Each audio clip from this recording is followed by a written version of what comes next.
Remember this portion of the story of God as it is written in the book we love, Luke chapter 24, verses 1 through 12 from the Inclusive Bible Translation. On the first day of the week, at the first sign of dawn, the woman came to the tomb bringing the spices they had prepared. They found the stone rolled back from the tomb, but when they entered the tomb, they didn't find the body of Jesus. While they were still at a loss over what to think of this, two figures in dazzling garments stood beside them. Terrified, the woman bowed to the ground. The two said to them, "Why do you search for the living one among the dead?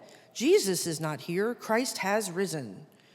Remember what Jesus said to you while still in Galilee, that the chosen one must be delivered into the hands of sinners and be crucified, and on the third day would rise again." With this reminder, the words of Jesus came back to them. When they had returned from the tomb, they told all these things to the 11 and the others. The women were Mary of Magdala, Joanna, and Mary, the mother of James. The other women with them also told the apostles, but the story seemed like nonsense and they refused to believe them. Peter, however, got up and ran to the tomb. He stooped down, but he could see nothing but the wrappings. So he went away, full of amazement at what had occurred. This is the word of God for the entire world. Thanks be to God.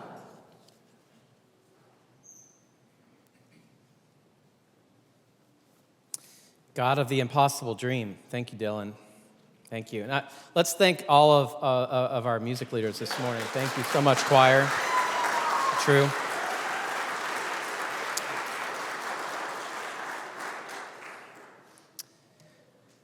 A few years back, writer David Sedaris was the only American in a room full of international students. And they were in France, and they were all trying to learn French. One day, the lesson turned to religious holidays. They had to look at the picture and match it to the holiday. And as they were discussing, a Moroccan woman in the back interrupted, shouting, "Excuse me, what is an Easter?" The teacher then called upon the rest of the class to explain, but they must use the French language to do so. A Polish student tried first. "Easter is a party for the little boy of God who called himself Jesus." Another added, "He died one day on 2 morsels of lumber." And then the rest of the class jumped in, offering bits of information that probably would have given the Pope an aneurysm. He died one day, and then he go above my head to be with Father. He wear the long hair, and after he died, the third day he come back to say hi to the peoples.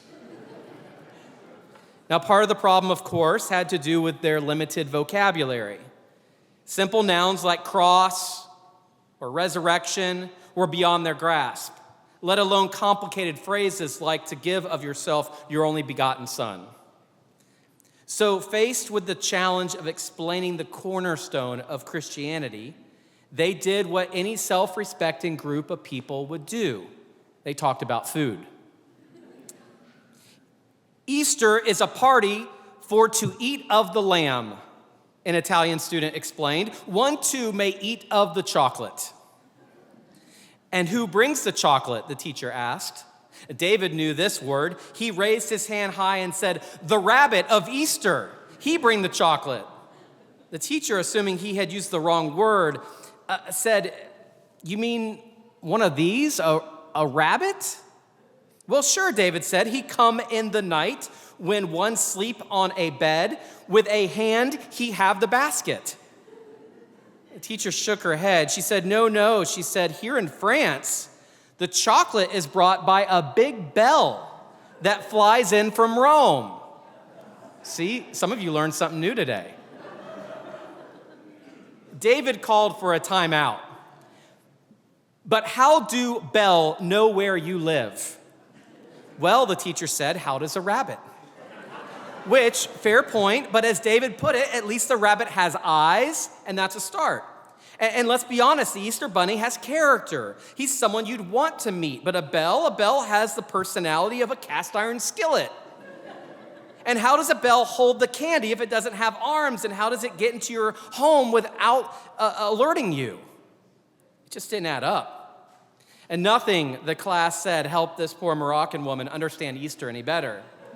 And David wondered, even if they hadn't had the language barrier, if they'd had better words and phrases, could they have made Christianity make more sense?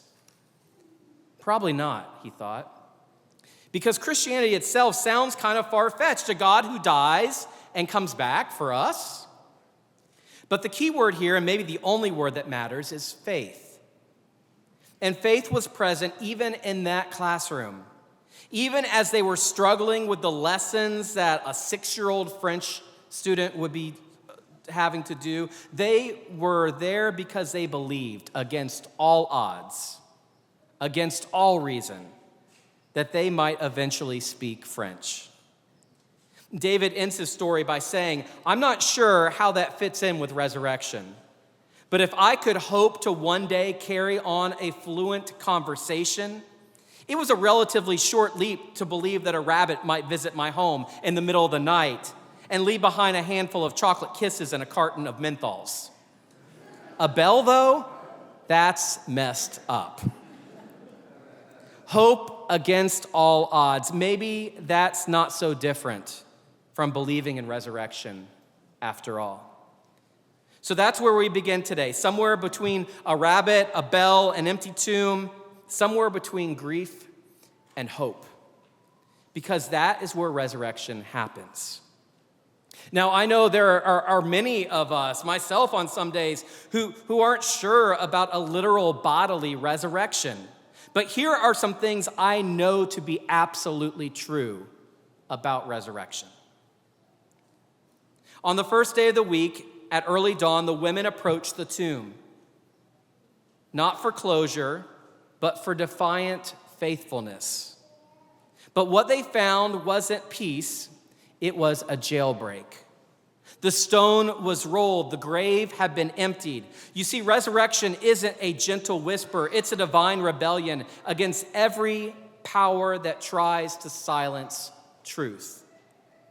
Just as Rome tried to silence Jesus by state execution, our society tries to bury movements beneath arrests and tear gas and laws crafted to silence those crying out for change.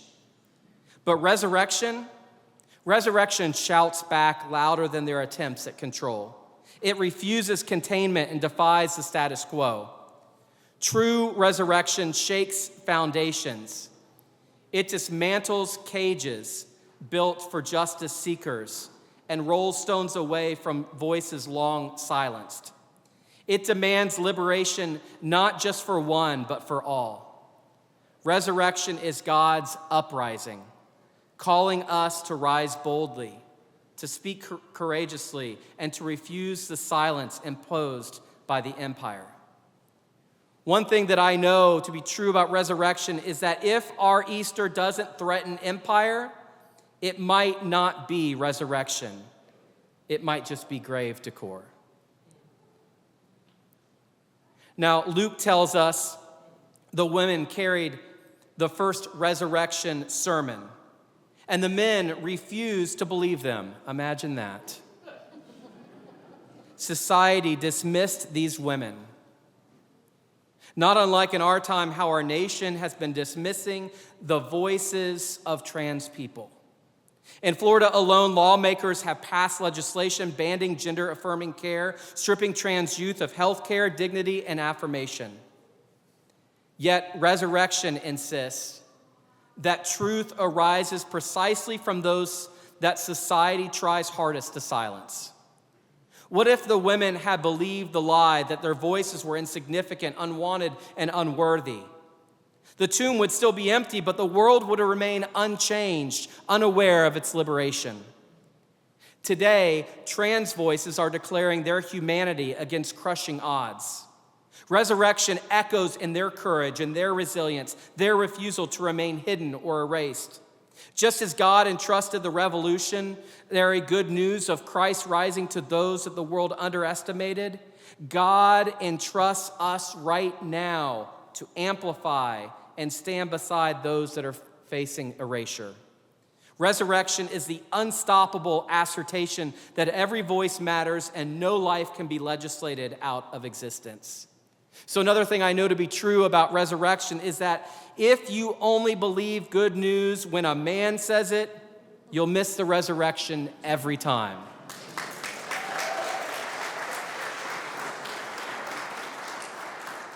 Now, we cannot sanitize this resurrection story. Jesus was executed publicly by the state, labeled a threat to the empire's control. They crucified him openly, believing death would end the resistance. And yet, today, forced birth laws sweep across America with over 14 states imposing near-total abortion bans. These bans violently rob pregnant people, especially people who are Black and Indigenous, low-income, queer, immigrants, and other marginalized people of autonomy over their bodies. Like Rome's crosses, these laws aim to dominate, control, and subjugate.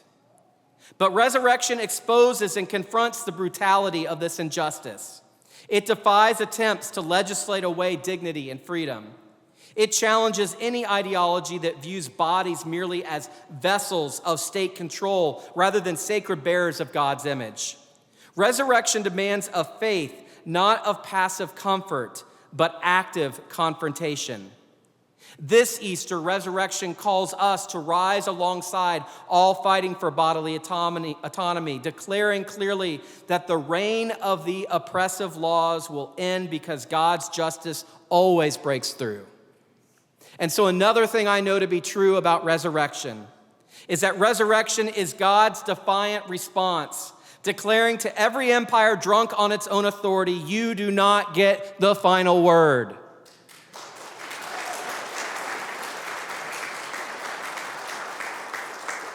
Now, Peter in this story, in this version, plays a supporting role. He doesn't preach a sermon. He doesn't write a hymn. Initially, he doesn't even really believe. He just runs. He runs toward hope. Peter's sprint toward the empty tomb was not about certainty. It was about refusing to remain trapped in despair.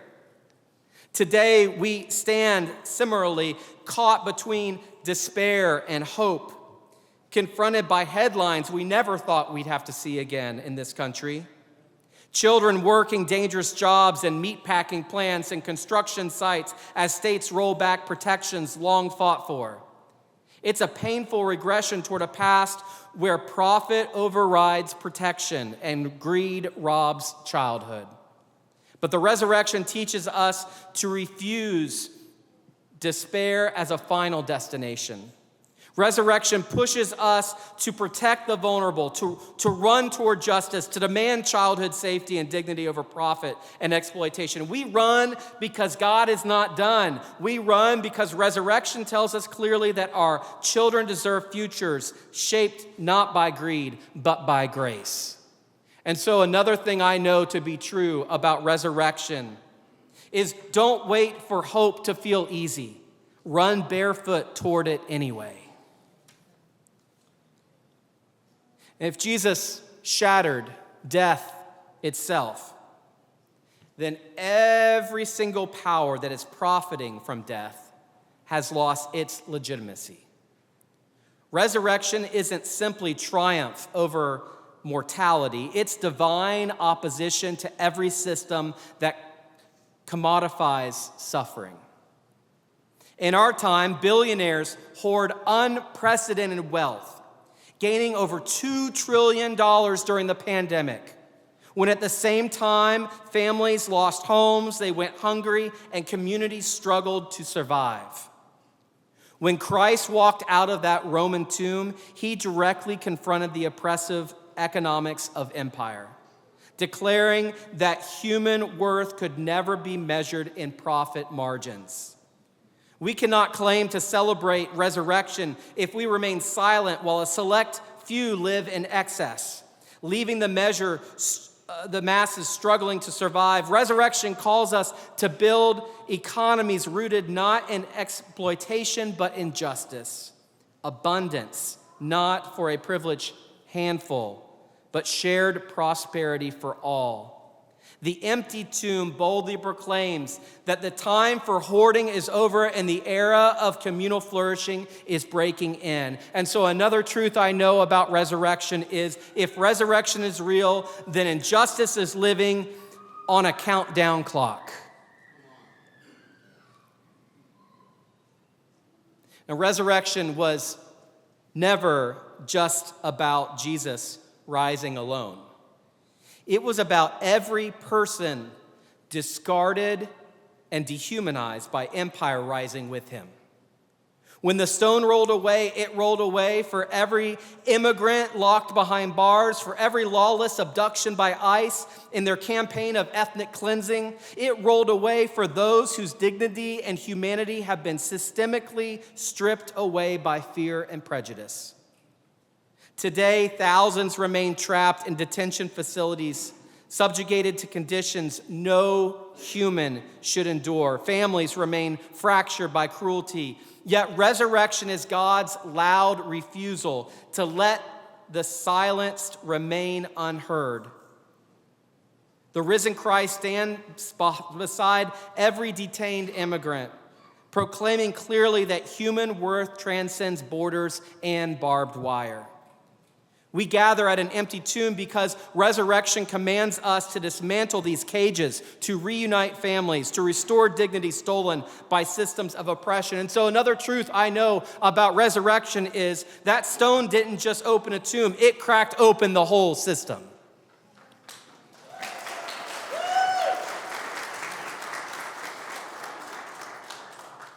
Resurrection is a radical declaration of new life. Life meant to be lived fully with dignity and security. Yet right now we know that thousands face evictions, thrown from their homes into uncertainty as affordable housing becomes increasingly scarce. Families, elders, working people are displaced while landlords and developers maximize their profits. Jesus himself knew what it meant to live without a stable shelter, to face displacement and uncertainty. Resurrection challenges us to see housing not as a commodity, but as a sacred right. It demands we reject policies and practices that prioritize profits over people.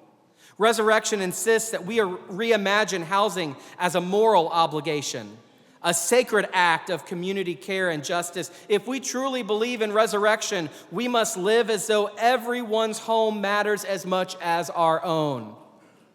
And so another truth that I know about resurrection is that a risen Christ calls us not just to open hearts, but to open doors. Now, some people have tried to repackage resurrection into neatly private spiritual experiences, something personal, something controlled, something not threatening. But Jesus didn't rise to make life comfortable. He rose to disrupt oppression, including those that are censoring the truths of our schools. Across Florida, classrooms face unprecedented attacks through book bans, curriculum censorship, and laws that erase DEI, histories of racism, LGBTQ+ lives, and systemic injustice. Resurrection refuses this sanitized, comfortable version of faith. It demands truth-telling, even when truth disturbs. It demands justice taught plainly, history told honestly, and diversity celebrated courageously. The risen Christ stands against every effort to silence educators and authors and students who dare to speak truth in the face of censorship. Resurrection compels us to defend education that liberates minds, breaks chains of ignorance, and reveals our shared humanity. So another truth that I know about resurrection is that if our resurrection excludes truths that we fear hearing, it's not from Christ. It's from the powerful who fear losing their control.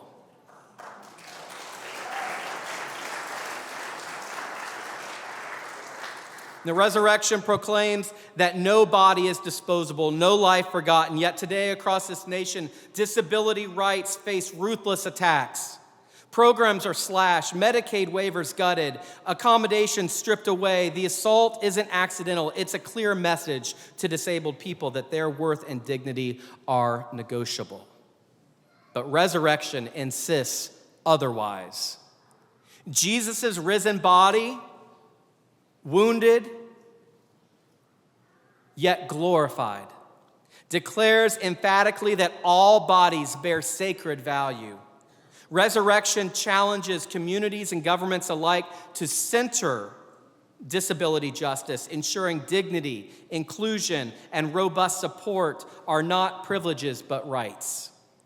We celebrate resurrection by rejecting any system that profits from exclusion and isolation. And so another truth I know about resurrection is that resurrection makes room for everybody, none disposable, none forgotten.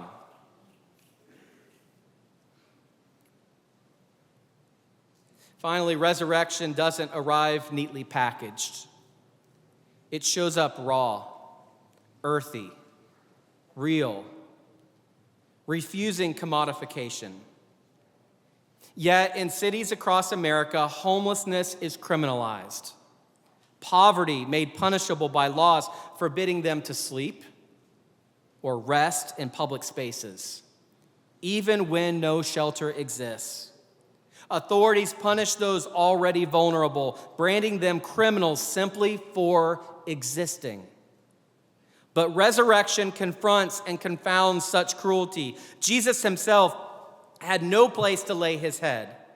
Embodying solidarity with the unhoused and the discarded, the risen Christ calls us to reject systems that exploit poverty, that attempt to hide human suffering behind fines and jail cells. Resurrection demands communities built on compassion, not criminalization, justice, and not punishment. The empty tomb echoes a promise of dignity, shelter, and radical hospitality for all. Resurrection will continue disrupting every structure that profits from pain and exclusion, sheltering all in God's abundant love. And so the last truth I have for you today about resurrection is that resurrection isn't a product. It's a problem for every system that needs us to stay dead.